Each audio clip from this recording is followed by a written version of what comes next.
Iconic beauty care star fashion অনুষ্ঠানে আমি দেবাশিস বিশ্বাস আপনাদের সবাইকে জানাচ্ছি স্বাগতম। প্রত্যেক পর্বেই আমাদের একজন বিখ্যাত অতিথি থাকেন, একজন এমন অতিথি থাকেন যিনি কিনা আমাদেরকে স্বপ্ন দেখান, স্বপ্ন দেখাতে ভালোবাসেন এবং তার স্বপ্নে আমরা হই বিভোর। আজকে যিনি আমাদের সাথে আছেন, আমাদের অনুষ্ঠানের নামের সাথে আইকনিক শব্দটা যুক্ত আছেন এবং যিনি আমাদের সাথে আছেন the icon himself mister Piyal Hossain. Thank you দেবাশিদা। পিয়াল, প্রথম প্রশ্ন হচ্ছে, ফ্যাশন ইন্ডাস্ট্রিতে আইকন, প্রত্যেকটা ইন্ডাস্ট্রিতেই আইকন হতে পারা খুব কঠিন একটা বিষয়। সে জায়গায় পিয়াল হোসেন এত বছর কাজ করেছে, সে ইন্ডাস্ট্রিতে এত কিছু দেখেছে, নিজে আইকন হিসেবে প্রতিষ্ঠা পেয়েছে। তো এই ফিলিংটা কিরকম পিয়ালের কাছে? দাদা অবশ্যই, বিকজ হচ্ছে ভালো তো সবাই করে, বেস্ট হওয়া কিন্তু সবাই না, একেবারেই না। তো আমার কিন্তু সবসময় টার্গেট ছিল যে আমাকে বেস্টটাই হতে হবে, যে ক্ষেত্রেই আমি কাজ করি। স্পেশালি যেমন দেখেন আমার ক্যারিয়ারের শুরু কিন্তু মডেলিং থেকে, আপনারা দেখেছেন ছোটবেলায় আমি খুব মডেলিং করার জন্য খুব কিরিং বিরিং করতাম। যাই হোক, পরে দেখলাম যে আমার থেকে বাজে অ্যাক্টিং বা বাজে মডেল আর হতে পারে না, সো আই গিভ আপ, যে নো দিস ইজ আমার দ্বারা হবে না, এটা আমি করব কিন্তু ভালো মানে বেস্ট হতে পারবো না। সো আমি সরে গেলাম, অ্যাজ ইউজুয়াল আমি পড়াশোনা করে আসলাম ফ্যাশন ডিজাইনিং এর উপর, এবং সেটাই আমি বেস্ট নিজেকে প্রমাণ করলাম। তো তাই আমি বলি যে আসলে যার যেটা বেস্ট হয় না, নিজের আপনার যদি আপনার খুদটা বুঝতে পারেন যে আমি আমার জন্য এইটা না, হ্যাঁ, যে আমার জন্য এইটা না, আমার জন্য এইটা, তাহলে কিন্তু লাইফ খুব ইজি হয়ে যায়। আমার লাইফ দেখে আমার বন্ধুরা তাই বলে যে আমার লাইফটা খুব সুন্দর হয়েছে, বিকজ আমি আমার লিমিটেশনটা বুঝি, আমি আমার ভালোটা বুঝি। লিমিটেশনটা ইনফ্যাক্ট অনেক আগের থেকেই বুঝতে হবে, তাহলে গিয়ে সময় পাওয়া যায় নিজেকে আবার কনভার্ট করে অন্য জায়গায় নিয়ে যাওয়া যায়। একদম যার হয় তার নয়তো হয়, যার হয় না তার নব্বইতে হয় না। সো আমি যখন মডেলিং করে দেখলাম যে আমার কো-আর্টিস্টদের নাম হচ্ছে, আমার হচ্ছে না, তার মানে আমি বুঝে গেছি এখানে আমার এটা হবে না আমার। আচ্ছা, সেই গল্পটা একটু জানতে চাই যে ফ্যাশন ইন্ডাস্ট্রিতে প্রবেশ এবং তখন কি প্ল্যান নিয়ে এসেছিলে, এবং সেই প্ল্যানের সাথে এখন বর্তমানে পিয়াল হোসেন একজন আইকন হিসেবে প্রতিষ্ঠিত, তো সেই জায়গাগুলো একটু জানতে চাই। আমি তো অলমোস্ট 26 ইয়ার্স হয়ে গেল এই ফ্যাশন ইন্ডাস্ট্রিতে ভাইয়া, মানে সেই শুরু থেকেই সবাই আমার সামনেই, অনেকে আসলো অনেকে গেল, একটার পর একটা ঝড় বন্যা সব সহ্য করে করে আজকে 26 বছর পার করে আমরা এত দূর এসেছি, এত দূর কাজ করছি সবাই মিলে। এবং আমার হচ্ছে যে ইন্ডাস্ট্রিতে আমি ডিজাইনিং এর সাথে সাথে ফ্যাশন রিলেটেড যত কিছু আছে, যেমন আমি এখন ফিল্ম বানাচ্ছি, ফিল্মটাতে ফ্যাশন ভরা সব জিনিস, আমি ফ্যাশন শো করি রেগুলার, আমি এখন একটা আইকনিক অ্যাওয়ার্ড করি, আমি ঢাকা ফ্যাশন ডে করি,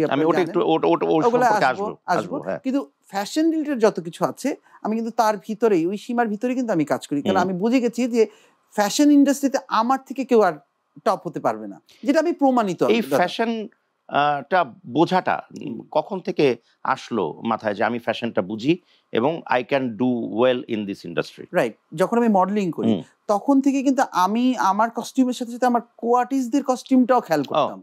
সবাই আমাকে বলতো যে পিয়াল এটার সাথে কি পরবো, তো তখন কালারের সাথে ম্যাচিং করে, তখন থেকে আমি আমার এটা বুঝে ফেলছি যে আসলে আমাকে এই দিকে উঠতে হবে। তো আমি পড়াশোনাটাও আমার বাবা যখন বুঝতে পারলো যে এর দ্বারা তো অঙ্ক মেলানো যাবে না, একে বরং ক্রিয়েটিভ লাইনে পাঠাই, তো আমার বাবা আমাকে ইন্ডিয়া পাঠালো এনআইএফটিতে। আমি ওখান থেকে ফ্যাশন ডিজাইনিং উপরে কোর্স করে এসে বাংলাদেশে পুরো কাজ শুরু করলাম, এবং এখন পর্যন্ত এই ফ্যাশনটাকে নিয়েই আমি এখন পর্যন্ত। এবং দেশে বিদেশে যে সমান তালে কাজ করা, এটা খুব কঠিন একটা বিষয়। ইনফ্যাক্ট বিদেশি ফ্যাশনকে দেশীয় স্টাইলে রিপ্রেজেন্ট যেটা তুমি করো, যেটা কেউই করে না, এটাও কিন্তু একটা খুব বড় বিষয় না। হ্যাঁ, মানে সবকিছুতে একটা শুরু থাকতে হয়। যেমন আমি বাংলাদেশি জামদানিটাকে ভেঙে অনেক কিছু করেছি, ওয়েস্টার্নাইজ করে আমি বাইরে শো করেছি। ইভেন আমি এখন পর্যন্ত যখন নিউ ইয়র্কে বা ইন্ডিয়াতে, ইভেন আশেপাশের দেশগুলো যখনই যাই, আমি কিন্তু আমাদের জামদানিটাকে ফোকাস করি অন্যভাবে, জামদানিতে কাজ করে, জামদানি মাসলিন আমাদের যে ম্যাটেরিয়ালসটা আমরা যেটা নিয়ে গর্ব করতে পারি সেটা নিয়ে কিন্তু আমি কাজ করি বিদেশ দেশে। যদিও বাংলাদেশে বসে কিন্তু আমি জামদানি নিয়ে কাজ করি না, বাংলাদেশে কিন্তু আমি সবসময় western dress, red carpet dress, এগুলো নিয়ে কাজ করি। কিন্তু যখনই পিয়াল হোসেন ইন্টারন্যাশনালে যায় তখন শুধু বাংলাদেশ সেই প্রোডাক্ট নিয়ে কাজ করে, বিকজ আমি চাই বাংলাদেশটাকে ফোকাস করি। এক্স্যাক্টলি। কিন্তু এই যে পিয়াল হোসেনের নাম, এটা যে দেশে বিদেশে ছড়িয়ে গেছে এভাবে, তো এখানে প্রথম ভালো লাগার অনুভূতিটা আসলে কি, যে আমি সফল হয়েছি বা আমি যে স্বপ্নটা দেখেছিলাম সেটাতে অনেকটুকু এগিয়েছি? সেটা হচ্ছে দাদা, যে যখন আপনি বিদেশে কাজ করতে যাবেন তখন একটা দায়িত্ব থাকে, একটা বাংলাদেশের দায়বদ্ধতা থাকে। তখন কিন্তু পিয়াল হোসেন কাজ করে না, তখন বাংলাদেশ কাজ করে, তখন প্রেশারটা এত বেশি থাকে যে বাপরে বাপ আমি কিন্তু পুরো বাংলাদেশটাকে নিয়ে যাচ্ছি, আমি কিন্তু বাংলাদেশের পতাকাটাকে নিয়ে যাচ্ছি। তো ওখানে এমন খারাপ কিছু করা যাবে না, এমন নেগেটিভ কিছু করা যাবে না। অনেকে আজকাল ভাইরালের জন্য কাপড়ও খুলে ফেলে, যেটা পিএল হোসেন আজ পর্যন্ত করে নাই। এবং আমার কাছে মনে হয় না যে আমার ফলোয়ার থাকলে আমি স্টার। দেখেন না, যারা রিয়েল সেলিব্রিটি, রিয়েল স্টার যারা, আমি যদি আমাদের সুবর্ণ আপার কথা বলি, আমি যদি আমাদের যারা আসলে কাজ করে তারা কি ফলোয়ারের জন্য কাজ করছে? নিশ্চয়ই না, তারা শিল্পের জন্য কাজ করছে। সো আমি কিন্তু যখনই কাজ করি ওটা মাথায় রাখি যে আসলে আমি কতটুকু লিমিটেশনের মধ্যে কাজ করব। আমার ফলোয়ারের থেকে বেশি ইম্পর্টেন্ট হচ্ছে আমার সুনামটা। মানে থাকে না যে আমি তো চাইলেই আমি র্যাম শোতে একদম ছোট একটা বিকিনি পরায় উঠে যেতে পারি, চাইলেই পারি, এতখানি ক্ষমতা তো আমার আছে, কিন্তু আমি কখনো সেটা করি না। বিকজ আমার কাছে মনে হয় এটা আমার সংস্কৃতি বা আমার রুচির অপোজিট হবে। আমি এমন বলছি না যে বিকিনি পরা খারাপ, কিন্তু না, বিকিনিটা আসলে আমাদের দেশের মেয়েদের সাথে যায় না, অ্যাকসেপ্টেবিলিটির জায়গা থেকে যায় না। হ্যাঁ হ্যাঁ, আমি এটা করে হয়তো মানানসইতার জায়গা থেকে যায় না। যেমন আমি এটা হলে কিন্তু ভাইরাল হতে আরামসে। বাংলাদেশে কিন্তু ভাইরাল শুধু খারাপ জিনিসটাই হয়, খুব কম আছে। কখনোই আমরা যত ভালো অনুষ্ঠান করি না কেন, একটা সময় ভালো অনুষ্ঠানের অ্যাকসেপ্টেবিলিটিটা ছিল, আর এখন হচ্ছে যে প্রত্যেকটা জায়গায় সেক্টরে আমি দেখছি, ইনফ্যাক্ট পিয়াল ভালো হয়েছে প্রসঙ্গটা এসছে, যে যত খারাপ বলা যায়, যত খারাপ দেখানো যায়, যত উস্কানিমূলক ব্যাপার স্যাপার দেখানো যায়। দেখেন এই যে আমাদের যে টক শোটা, যে আমাদের যে প্রোগ্রামের যে টক শোটা আমরা যেটা করছি, চাইলেই কিন্তু আমরা প্রত্যেকটা আর্টিস্টকে কিন্তু খোঁচাতে পারি।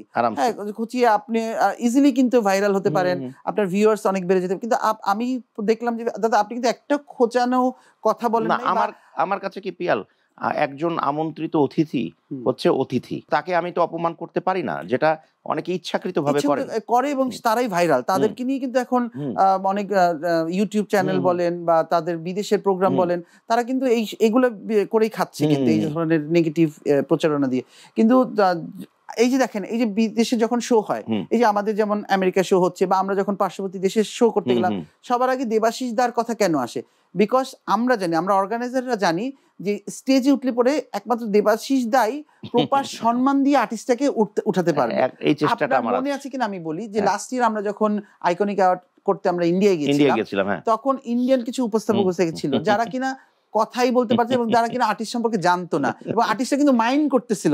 রিমেম্বার, তখন আপনি কিন্তু স্টেজে উঠে আবার পুরো প্রোগ্রামটাকে জমায় দিলেন প্রত্যেককে, যেমন মেহজাবিনের ব্যাপারটা আপনার মনে আছে? মনে আছে সব, মেহজাবিন, তাসনিয়া ফারিন, সবাই যে যারা যারা গেছিল সবাইকে আপনি পার্সোনালি আবার সুন্দর করে, মেহজাবিন একটু হার্ট হয়েছিল, আমি পরে একদম ম্যানেজ করে ফেলছিলেন। সবকিছু মিলে কিন্তু একটা দারুণ একটা ব্যাপার। আমারও ভালো লেগেছিল পিয়ালের আমন্ত্রণে আমি ওখানে গিয়েছিলাম। এবং মানে পিয়ালের ব্যাপারটা কি, পিয়াল মানুষকে না ভালোবাসতে জানে, দ্যাটস ভেরি ইম্পর্টেন্ট। ভালোবাসাটা জানাটা, ভালোবাসতে পারাটা খুব কঠিন একটা জিনিস। খুব না, হ্যাঁ আমি জানি দাদা, আমি তো সব এ গ্রেড আর্টিস্টদের সাথে কাজ করি, আপনি দেখবেন আমি কখনো বি সি গ্রেডের আর্টিস্টদের সাথে বসিও না, তাদের কোনো দাওয়াতেও যাই না।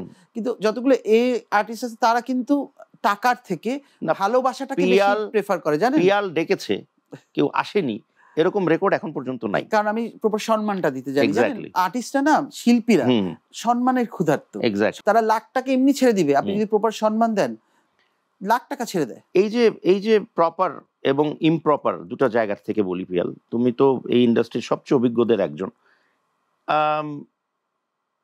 কিছু মডেল বা হালের তথাকথিত মডেল, যারা আসলে মডেল আমরা যাদেরকে দেখেছি হওয়ার কথা না, এক্স্যাক্টলি, তারা কিন্তু বিভিন্নভাবে এইসব করে আরো অনেক কিছু করে বিপথে যাচ্ছে। তো এটা ইন্ডাস্ট্রির জন্য কি ক্ষতিকারক বিষয় না? দাদা এটা তো সবসময় মিডিয়া ইন্ডাস্ট্রিতে কিন্তু এই ধরনের লাইন, মানে যেটা আমাদের, আমি যদি স্ক্রিনে বলি যে মেয়েদের যে 2 নাম্বারি লাইন বা 3 নাম্বারি যেটাই হোক স্ক্রিনে বলা উচিত না, তারপরে বলছি যে এটা কিন্তু সবসময় ছিল, হ্যাঁ, কিন্তু এত প্রকট ভাবে কিন্তু ছিল না, প্রকট ভাবে ছিল না। যখনই সোশ্যাল মিডিয়ার ব্যাপারটা চলে আসছে, যখনই টিকটক, রিলস এগুলাতে চলে আসলো, তখন মেয়েরা একদম উগ্র হয়ে গেল। রুচিহীন কন্টেন্ট নিয়ে তারা ভাইরাল হচ্ছে, মানে একদম, মানে ইভেন কিছু চ্যানেলস, এই ইউটিউব চ্যানেল বলো, তারা আয়োজন করছে এরকম ভাইরাল কন্টেন্টের। আমরা যেরকম একটা সুস্থ কথা বলছি, ওদের টার্গেটই হচ্ছে অসুস্থ কথা বলা। হ্যাঁ, এইটাই, কার সাথে কে কোথায় গিয়েছিল, কি করেছিল, এগুলোর বাইরে কোনো কথা নেই। এবং আপনি দেখবেন যে এখন সেলিব্রিটিদের থেকে এই যে টিকটকার বা রিলস যারা করে তাদের নিয়ে কিন্তু টক শো বেশি হয়। এক্স্যাক্টলি, ওই যে ভিউটা বেশি হয়, ভিউটা বেশি হয়, এগুলোই ভাইরাল, এগুলোই মানুষ খাচ্ছে। এবার আমি আপনি দুজন ভদ্র কথা বলছি, দেখবেন আমাদের ভিউর এটা একদম নাই। কিন্তু আমরা অতটুকু জানি যে ভালো দর্শক সারা জীবন ছিল, আছে, থাকবে। এই দর্শক যারা আছে এগুলো সাময়িক দর্শক। আমি একটু ভালো জায়গায় যাই, যেটা হচ্ছে যে কিছু ব্যাপার থাকে যেগুলো বলা হয় না যে অসাধ্য সাধন। যেমন একটা কাজ করে তুমি দেখিয়েছো ঢাকা ফ্যাশন ডেতে, যেটা কখনোই কেউ করতে পারেনি বাংলাদেশের ইতিহাসে। শাকিব খান সাহেব বাংলাদেশের একমাত্র সুপারস্টার, মেগাস্টার ইনফ্যাক্ট, যিনি র্যাম্প করেছেন, র্যাম্পে হেঁটেছেন একমাত্র পিয়াল হোসেনের শোতে, পিয়াল হোসেনের আমন্ত্রণে। এই ব্যাপার, এই অসাধ্য সাধন করলা কেমনে আমাকে বলো। এটা বলবো আমার একটা 25 বছর, এই 26 বছরের ক্যারিয়ার একটা অ্যাচিভমেন্ট অবশ্যই। বিকজ শাকিব ভাইকে হয়তো অনেকেই অনেকভাবেই দেখেছে, এবং আমি ঢাকা ফ্যাশন ডে যখন করেছি, শুধু শাকিব ভাই না, ওখানে কিন্তু বাংলাদেশের টপ নায়িকারাও ছিল, মানে একসাথে সবাইকে এক অনুষ্ঠানে আনা। দেবাশিসদা, আমি জানি যে কতখানি কষ্টের এবং সবাই একসাথে হেঁটেছে এবং সবাই উইলিংলি যে মজা করেছে স্টেজে, দেখবেন সবাই কিন্তু এনজয় করছে। এক্স্যাক্টলি, এই ব্যাপারটা আসলে, ঘটনাটা কিন্তু দারুণ একটা কঠিন ব্যাপার, এটা আসলে একটা ঘটনা, কিন্তু একটা আসলে ঘটনা। গত 12 বছরও এরকম কোনো হিট ফ্যাশন শো হয়নি, এবং নেক্সট 12 বছরে আমার মনে হয় না এরকম আয়োজন প্রোগ্রাম হয়তো হতে পারে। বিভিন্ন প্রোগ্রাম, সাংস্কৃতিক অনুষ্ঠানে হয়তো শাকিব খান যেতে পারে, না সেটা তো আলাদা ভিন্ন বিষয়, কিন্তু একটা ফ্যাশন শোতে র্যাম্প করবে, এটা কিন্তু একটা অনেক বড় বিষয়। তাও সেও একটা মহানুভবতার পরিচয় দিয়েছেন, তাকেও ধন্যবাদ। এবং এরকম একটা সুপার সাকসেসফুল শো এর পরে পিয়ালের স্বপ্নটা আরো বড় হয়েছে, আমি জানি। এখন আমরা আমেরিকা, আমরা এখন ইন্টারন্যাশনাল যাচ্ছি। Star fashion, star fashion. একটু জানিয়ে রাখি যে যেটা আইকনিক অ্যাওয়ার্ড শো, যেটা আসলেই আইকনিক হয়ে দাঁড়িয়েছে বাংলাদেশের তথা বাংলাদেশ ইন্ডিয়া মিলে, এরকম আসলে এত সুন্দর আয়োজনের অ্যাওয়ার্ড শো পিয়াল, আমিও তো এত অ্যাওয়ার্ড শো করেছি জীবনে, কিন্তু এরকম এত সুন্দর অ্যাওয়ার্ড শো আসলেই নেই অ্যারেঞ্জ করা। আসলে সবচেয়ে বড় কথা, এই যে এতগুলো এ গ্রেডের আর্টিস্টকে অ্যারেঞ্জ করা। এক্স্যাক্টলি, তুমি বাংলাদেশ ইন্ডিয়া মিলে, বাংলাদেশ ঠিক আছে, বাংলাদেশ কলকাতা বা বাংলাদেশ ইন্ডিয়া মিলে এটাও বেশ কঠিন। কিন্তু এখন যেটা তুমি ঘটাতে যাচ্ছ, নিউ ইয়র্কে, যেটা 24 তারিখের শো, যেখানে আমিও আছি, তো ওটার যখন আমি পোস্টার দেখেছি, তো আমি একটু ঘাবড়ে গেছি যে এতগুলো আর্টিস্ট বাংলাদেশ থেকে যাওয়া ওখানে, নিউ ইয়র্কের মতো, নিউ ইয়র্ক তো আর বাড়ির কাছে না, 7 সমুদ্র 13 নদীর পার। কিন্তু আমি এতটুকুন বিশ্বাস করি যে আইকনিক অ্যাওয়ার্ডের যেই ওজনটা পিয়াল তৈরি করেছে, সেটা পিয়াল ওখানেও বজায় রাখবে। হ্যাঁ দাদা, এখন আমি কষ্টের একটা কথা বলি।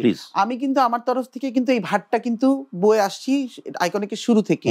আপনি খেয়াল করবেন, আমি আইকনিক অ্যাওয়ার্ড সবসময় 5 স্টার হোটেল, এক্সপেন্সিভ জায়গায় করার চেষ্টা করি। কেন করি? এখানে বড় তারকারা আসে, এখানে নাম করা তারকারা আসে, এ গ্রেডের। তারা আসবে কোথায়? একটা 5 স্টার হোটেলে। তারা আসবে যেখানে 5 লাখ টাকা ভেন্যু ভাড়া, 10 লাখ টাকা ভেন্যু, বড় বড় জায়গাতে।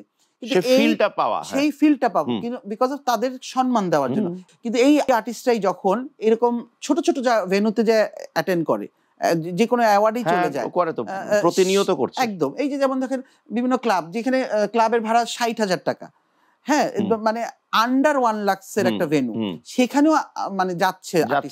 এইটা কিন্তু আমার লাগে যে তাহলে কেন আমি এই 10 লাখ টাকা দিয়ে আমি এই 5 স্টার ভেন্যুটা নিলাম? এটা তাদের মেন্টালিটি, আর এটা তোমার মেন্টালিটি। ভাইয়া, নিজের ভাতটাও কিন্তু রাখতে হবে। যে বললাম না, আমি যে আইকনিকের ভাতটা ক্যারি করতেছি, এত 1 লাখ একটা কাজ, একলা আমি একটা মানুষ, ফ্যাশনটাকে টেনে নেওয়ার জন্য আমি একলা ভার নিচ্ছি। তো এই ভাতটা কিন্তু আর্টিস্টদেরও নেওয়া উচিত, তাদেরও কিন্তু ভাতটা রাখা উচিত, সচেতন হওয়া উচিত। হ্যাঁ, তো তারকাদেরকেও বলবো যে প্লিজ আপনারা যখন এই যে বিভিন্ন অ্যাওয়ার্ডে যান বা বিভিন্ন হয়তো রিকোয়েস্টেই যান, কিন্তু দেখবেন যে ভেন্যুটা কতখানি প্রেস্টিজিয়াস, যেখানে সবাই যেতে পারে। এই ধরনের ভেন্যু দেখে আমার মনে হয় যাওয়া ভেরি ইম্পর্টেন্ট পয়েন্ট। এই ব্যাপারটা নিয়ে আমরা কিন্তু আসলে অত চিন্তা করি না, একদম, কিন্তু এটা চিন্তা করা উচিত। একটা শেষ প্রশ্ন করে তারপর আমরা একটা গান দেখবো তোমার, কিন্তু তার আগে আমি গানের নেপথ্যের যে গল্পটা, যেটা আমি জানি, দর্শকদেরকে একটু জানিয়ে রাখি যে এমন একটা সময় এসেছিল যে বাংলাদেশের সবচেয়ে বড় যিনি তারকা, চলচ্চিত্র তারকা এবং তার সহধর্মিণী, তাদের মধ্যে একেবারে মুখ দেখা দেখি বন্ধ। আমি কথা বলছি শাকিব খান এবং বুবলি। এবং সেই সময়ে, সেই মুহূর্তে একটি গানের প্রয়োজন ছিল সিনেমাতে, লিডার আমি বাংলাদেশ ছবি, লিডার আমি ঠিক বলছি? বাংলাদেশ। একদম একদম। সুরমা সুরমা গানে সুরমা সুরমা গানে আমি বলি যে সাকিব ভাইয়ের কামব্যাক ছিল, কিন্তু সাকিব ভাই কিন্তু 4 বছর রাইট ছিল না, উনি আমেরিকায় ছিল, মনে আছে এক্স্যাক্টলি তো? এক্স্যাক্টলি একটা লম্বা সময় উনি আমেরিকা ছিলেন, তো উনি বাংলাদেশে ফিরেই কিন্তু এই ছবিটাই কামব্যাক ছবি, যেটাকে আমরা বলি প্রত্যেকটা আর্টিস্টের জীবনে খুব ইম্পর্টেন্ট একটা ছবি, সেই ছবিটা ছিল লিডার আমি বাংলাদেশ। রাইট। তো এটা তপু খানের ডিরেকশনে ছিল। তো তার একটা গান রয়েছে, যে গানটা আসলে যে কোনো ছবি রোমান্টিক গান ছাড়া তো না, ছবি হবে না, হবে না। কমার্শিয়াল ছবি হয় না। তো ওই গানটা এতটাই ইম্পর্টেন্ট ছিল যে সুরমা সুরমা গানটা যেটা করতে হবে। ততদিনই তো আপনারা জানেন তখন সাকিব ভাই আর বুবলির একটা মন কষাকষি, মন কষাকষি চলছে, মুখ দেখা দেখি মুখ বন্ধ। দেখা দেখি বন্ধ। তো তাদেরকে ম্যানেজ করে ওই একদিনে সব পুরো শুটিং, কস্টিউম থেকে শুরু করে স্টাইলিং থেকে শুরু করে সবকিছু তবু ভাই আমার ঘাড়ে ফালাই দিল, যে জানে যে পিয়ালি পারবে সবকিছু সুন্দরভাবে ম্যানেজ করতে আর্টিস্টদেরকে। তো অবশ্য হ্যাঁ, এই বিশ্বাসটা তবু ভাই ছিল আমার উপরে, এটা তাকে থ্যাঙ্কস জানাই। আর তাই এত সুন্দর একটা গান আমরা করতে পেরেছি। ওই গানটাতে কস্টিউমটা খুব ইম্পর্টেন্ট ছিল খুবই, এবং তোমরা যে কাজটা করেছো হ্যাঁ, কতখানি গ্ল্যামার লাগছে, সবাই আমাকে ফিডব্যাক দিয়েছে যে প্রচন্ড গ্ল্যামার লাগছে দুজনকে। টিপিক্যাল বাংলা ছবির নায়ক নায়িকা যেরকম সাজে সেরকম তো না না সাজাবো না, একেবারে না। তাহলে তো পিয়াল হোসেনকে নিতে না, তাহলে তো যে কোনো একজন ড্রেসম্যানকে নিতে পারতো। সো আমি তাই তারা পিয়াল হোসেনকে চিন্তা করছে, এবং আমি সেই আউটপুটটা দিতে পারছি বলে আমি নিজে আবার গর্বিত। যেহেতু ওই গানটা নিয়ে এত কথা হলো, তো দর্শকদেরকে যদি গানটা আমরা না দেখে তাহলে কিন্তু হচ্ছে না। প্রিয় দর্শক, চলুন হয়ে যাক সুরমা সুরমা। তো প্রিয় দর্শক, দেখে নিলেন এত চমৎকার গান, আমরা কেন এই গানের এত প্রশংসা করছিলাম, আবারও দেখে ওই একইভাবেই মন ভরলো। Thank you Piyal. Thank you দা, আশা করি সবাই খুব ভালো লাগছে। আর হ্যাঁ, আপনি আমাদের আইকনিকের প্রোগ্রামে এসেছেন, যেহেতু এই প্রোগ্রামটার নাম হচ্ছে iconic beauty care star fashion.